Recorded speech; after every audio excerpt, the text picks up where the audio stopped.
Selamat siang Pak dosen dan teman-teman. Terima kasih atas waktu dan kesempatan yang telah diberikan. Kami dari kelompok 6, kami akan mempresentasikan hasil kerja kelompok. Materi yang akan kami bawakan tentang nilai-nilai variabel, endogen dan keseimbangan umum, kebijakan ekspansi dan kebijakan kontraksi. Untuk itu kami mengharapkan Pak dosen dan teman-teman untuk memperhatikan hasil presentasi kelompok kami. Kita masuk dalam nilai-nilai variabel endogen dalam keseimbangan umum. Jadi, jelaslah bahwa perekonomian betul-betul dalam keadaan equilibrium hanya dalam keadaan ini di mana dipenuhi syarat general equilibrium atau keseimbangan umum, yaitu semua pasar yang diperhatikan dalam model-model berada dalam keadaan equilibrium. Dalam model analisis ISLM, di mana hanya dalam keadaan yang memenuhi syarat, ini tidak lain dan bukan ialah keadaan perekonomian, di mana tingkat pendapatan nasional dan tingkat bunga tepat berada pada ketinggian yang ditunjukkan oleh titik potong kurva IS dan kurva LM. Dalam gambar di samping, kita dapat lihat bahwa titik pada kuadrat gabungan antara pasar komoditi dan pasar uang merupakan titik keseimbangan umum. Oleh karena pada titik keseimbangan umum, perekonomian seluruhnya berada dalam keadaan equilibrium, maka semua variabel ekonomi dalam keadaan equilibrium juga termasuk di dalamnya. Variabel-variabel ekonomi endogen secara singkat di bawah ini ditunjukkan nilai-nilai equilibrium variabel-variabel ekonomi endogen tersebut. Jadi, titik E sama dengan titik keseimbangan umum, OY sama dengan pendapatan nasional keseimbangan, OS sama dengan tabungan nasional keseimbangan, besarnya sama dengan OI, OR tingkat bunga keseimbangan, OL1 jumlah uang yang beredar untuk transaksi dan berjaga-jaga, OL2 jumlah uang yang beredar untuk spekulasi, O1 jumlah pengeluaran untuk investasi.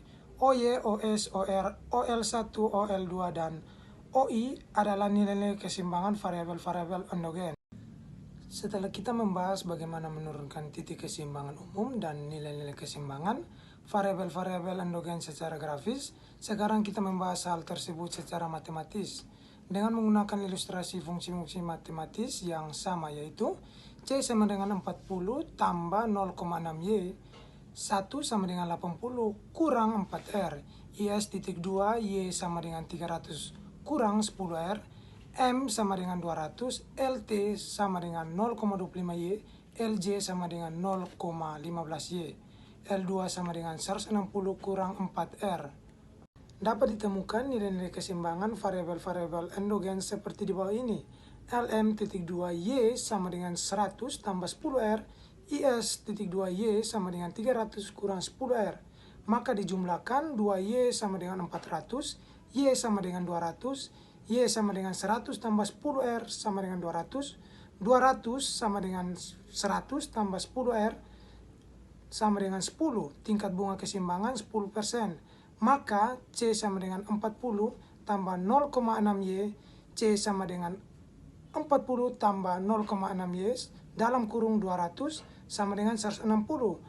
I sama dengan 80 kurang 4R, 1 sama dengan 80 kurang 40 dalam kurung 10 sama dengan 40, S sama dengan Y kurang C sama dengan 200 kurang 160 sama dengan 40. LT sama dengan 0,25Y sama dengan 0,25 dalam kurung 200 sama dengan 50. LJ sama dengan 0,25Y sama dengan 0,15 dalam kurung 200 sama dengan 30.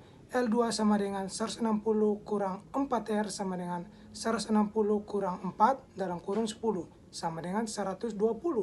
Jadi, hasil perhitungan di atas menunjukkan bahwa syarat keseimbangan pasar barang terpenuhi, di mana 1 sama dengan S, yaitu mempunyai nilai 40, demikian pula syarat keseimbangan pasar.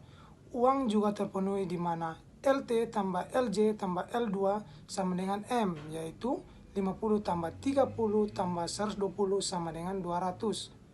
Dengan terpenuhinya kedua syarat tersebut menunjukkan bahwa hasil perhitungan adalah benar dan semua variabel dalam keadaan keseimbangan umum. Ya, kita masuk pada materi kedua, yaitu kebijakan ekspansi. Ekspansi adalah suatu tindakan yang dilakukan dengan tujuan menjadi lebih besar atau bisa juga menjadi lebih luas. Kata ekspansi dalam bahasa Indonesia merupakan naturalisasi dari kata expand dalam bahasa Inggris, di mana kata ini sendiri merupakan serapan dari bahasa Latin yaitu expander yang bermakna menyebar.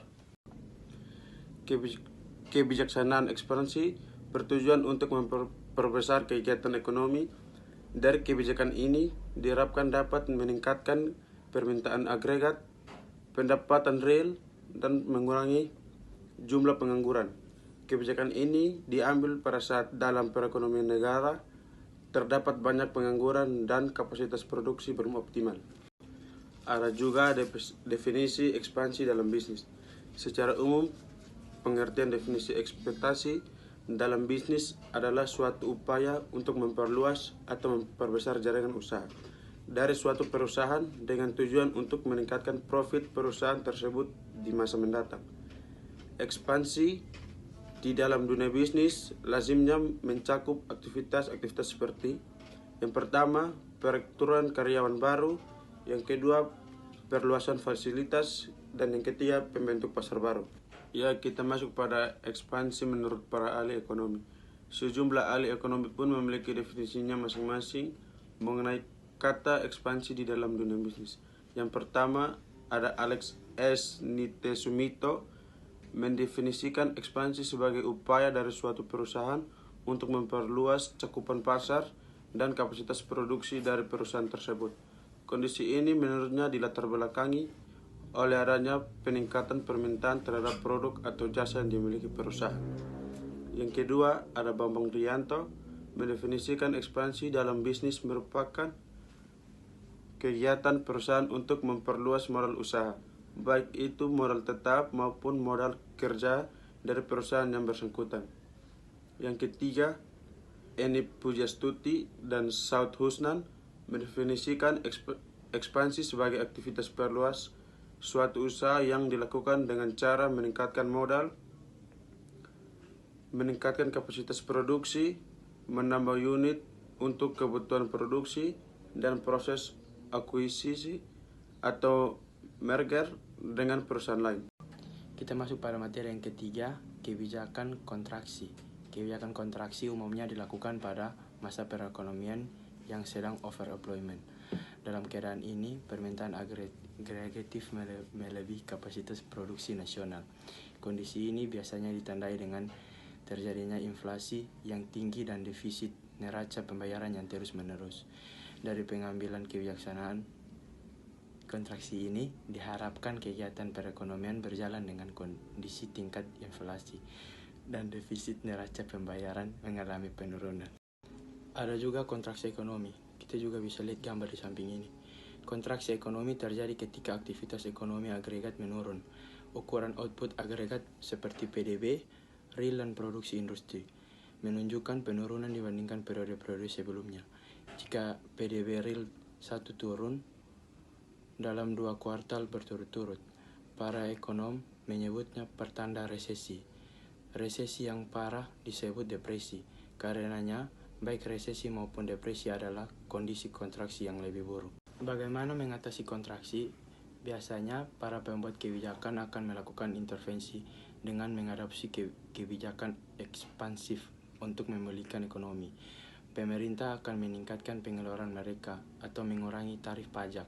Sebagai alternatif, Bank Sentral dapat mengambil langkah ekspansi, misalnya dengan memangkas suku bunga kebijakan. Jika efektif, kedua kebijakan dapat meningkat permintaan agregat dalam perekonomian. Meningkatnya permintaan agregat akan merangsang ekonomi untuk pulih. Terima kasih pada dosen dan teman-teman karena sudah menonton video kami. Jangan lupa like and subscribe video kami ya, teman-teman.